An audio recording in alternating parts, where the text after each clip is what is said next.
Sa video na ito ay pag-uusapan po natin ang dalawang matunog na pangalan dito sa mundo ng crypto ngayon. At yan po ay si Toncoin at saka si Pine Network. Habang umiinit na naman ang crypto market ngayong 2025, marami po ang nagtatanong, alin ba sa dalawa ang mas magandang tutukan at potensyal na pag-investan? Kaya ngayong taon ay parehong nagpaparamdam po itong si Toncoin at saka si Pine Network. Pareho po silang may kanya-kanyang lakas at kahinaan.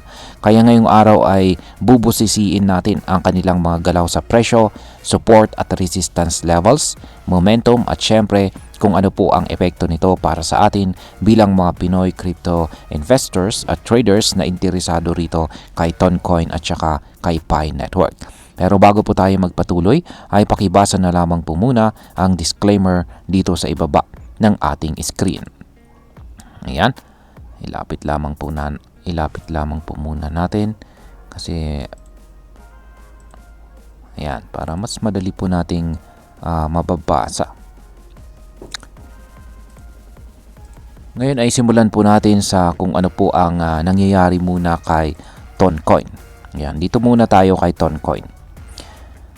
Yan, sa loob po ng nakarang buwan ay tumubo po siya ng 9.79%. Pero kung babalikan natin ang nakaraang 6 na buwan, bumagsak po siya ng 37.70%. Ibig sabihin ay kahit may recovery siya ngayon, galing pa rin po siya sa matagal na panahon ng pagbaba. Ipinapakita po nito na nasa recovery phase po siya, parang taong galing sa matinding pagsubok at unti-unting bumabangon. Sa kasalukuyan ay gumagalaw po si Toncoin sa pagitan ng $2.55 hanggang $3.99. Ang support level po niya ay nasa $1.94 habang ang resistance naman po niya ay nasa $4.82. Sa madaling salita ay medyo malawak po ang range na ginagalawan niya.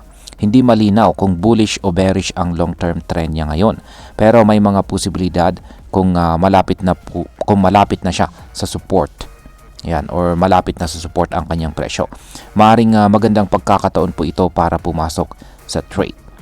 Yan, pero kung papalapit naman po siya sa resistance, baka ito naman ay senyales para magbenta or mag-short na. Ibig sabihin, si Toncoin ay parang isang pabago-bagong kaibigan. Minsan mataas, minsan po ay mababa.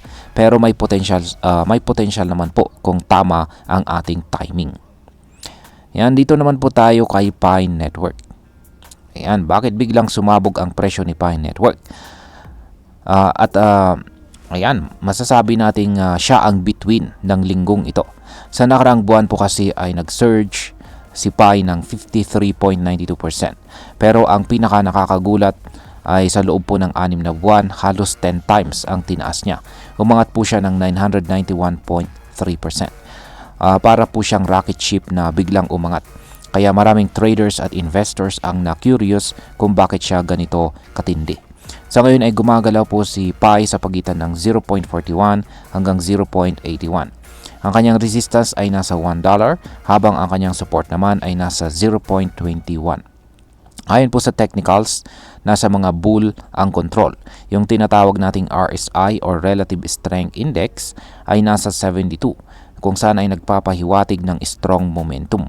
Kung mabasag po niya ang $1 na resistance, posibleng magpatuloy pa ang rally.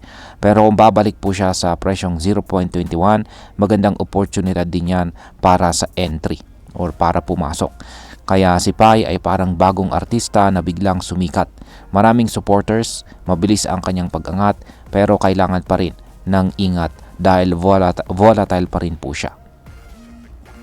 Ngayon is dito na po tayo sa kung ano ang pinagkaiba ni Toncoin at saka Pi Network. Kung ikukumpara po natin si Toncoin at saka si Pi Network, makikita natin na magkaiba sila ng approach at saka purpose. Si Toncoin ay nakabase po sa Telegram ecosystem. Isa po siyang layer 1 blockchain na may layuning gawing mas mabilis, mas scalable at saka mas efficient ang mga crypto transactions. Para po siyang isang matagal ng kilalang techie na tahimik pero matalino. Samantalang si Pi Network ay mas nakatuon po sa accessibility. Ang goal po niya ay gawing mas madali at mas inclusive ang crypto sa lahat ng tao, lalo na sa mga hindi tech savvy. Si Pi ay parang friendly neighbor na gustong isali ang lahat sa bagong mundo ng blockchain. Mas komplikado si Toncoin pero malalim ang technology. Mas simple si Pi pero mabilis makakuha ng suporta. Kaya kung efficiency ang hanap mo, mas bagay si Toncoin. Pero kung gusto mong maging bahagi ng isang inclusive movement, baka mas bagay sa'yo si Pi Network. Ngayon ay pag-usapan na po natin ang posibleng maging epekto nito para sa atin bilang mga Pinoy crypto traders at investors. Yan, para sa atin bilang mga Pinoy na nagtitrade or nag-invest sa crypto, ang mga galaw ni na Toncoin at Pi Network ay may malaking epekto sa ating diskarte. Unang-una, dapat po nating tandaan na volatile pa rin ang market. Kahit si Pi ay umangat ng sobra, hindi ito garantiya na tuloy-tuloy ang kanyang pag-akyat. Pwede rin siyang bumagsak kapag naabot na niya ang peak ng hype.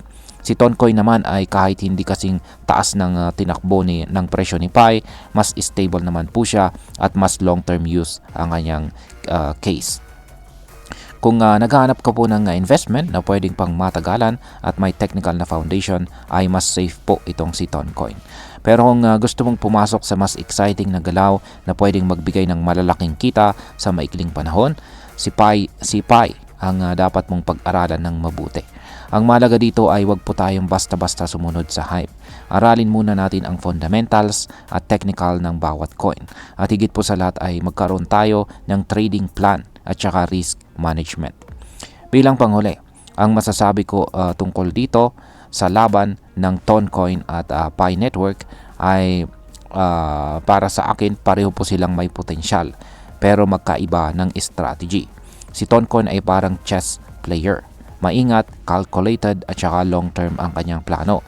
Samantalang si Pi Network ay parang basketball player na fast break, mabilis, exciting at saka maraming action. Kung ako ang tatanungin kung sino ang mas karapat dapat tutukan ngayong umiinit ang crypto market, depende po ito sa goal mo bilang investor. Kung gusto mo ng stability at ecosystem na may malawak na use cases, si Toncoin ang piliin mo. Pero kung nais mong makisabay sa trending at viral na galaw na may mataas na risk pero possible high reward, si Pi Network ang magandang pagtuunan ng pansin. Ang mahalaga ay maging informed investor po tayo. Hindi po sapat ang hype. Dapat ay meron po tayong sapat na kaalaman bago po tayo pumasok sa kahit anong crypto. At ayan, hanggang dito na lamang po tayo sa video na ito mga ka-crypto. Marami pong salamat sa panonood. Ingat po tayo lagi at God bless po sa ating lahat.